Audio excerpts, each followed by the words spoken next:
Hi friends, இன்றைக்கி நான் உங்களுக்கு செஞ்சு காணிக்க போகிற recipe hotel style vegetable white kurma. எந்த மசாலா பொடி போடாமல் சிம்பிளாக பண்ணுறது. ஃபஸ்ட்டு 1 கப் தேங்காய், 10 கேஷ்யூநட், 1 டீஸ்பூன் சோம்பு. இதை மிக்ஸி ஜாரில் எடுத்து ஸ்மூத்தாக அரைச்சி எடுத்து ஓரத்தில் எடுத்து வச்சுருங்க.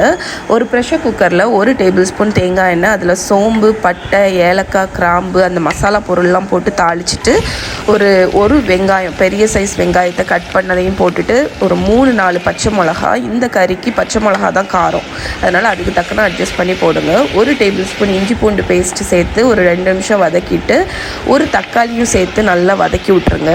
இது ரொம்பலாம் வதங்கணும்னு இல்லை, எல்லா வெஜிடபிள்லேயும் அந்த பச்சை ஸ்மெல் மட்டும் போகணும். அதனால் ஒரு 2 மினிட்ஸ் போதும். அதுக்கப்புறம் வெஜிடபிள்ஸ் எல்லாம் ஆட் பண்ணிக்கோங்க. கேரட்டு, பீன்ஸு, பொட்டேட்டோ, காலிஃப்ளவர், எந்த வெஜிடபிள் வேணுனாலும் நீங்கள் ஆட் பண்ணிக்கலாம். பொட்டேட்டோ தோல் உரித்து குட்டி குட்டியாக கட் பண்ணிக்கோங்க, எந்த வெஜிடபிளாக இருந்தாலும். கொஞ்சமாக உப்பு சேர்த்து ஒரு 3-4 நிமிஷம் அந்த வெஜிடபிளோட பச்சை ஸ்மெல் போகணும்.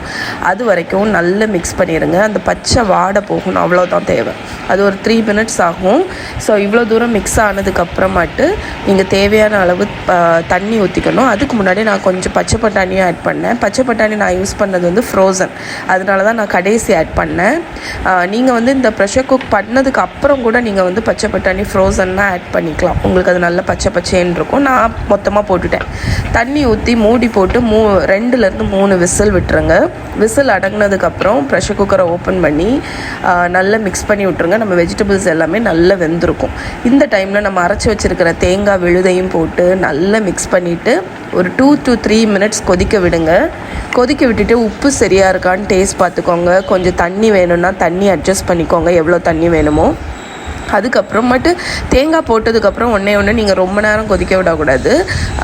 ஸோ தண்ணி எல்லாம் அட்ஜஸ்ட் பண்ணி ஒரு 2-3 நிமிஷம் கொதித்த உடனே ஃபைனலாட்டு கொஞ்சமாட்டு கொத்தமல்லி கீரை, தேவையான அளவு கொத்தமல்லி கீரையை போட்டு மிக்ஸ் பண்ணி இறக்குனீங்கன்னா உங்களோட simple vegetable white kurma ready.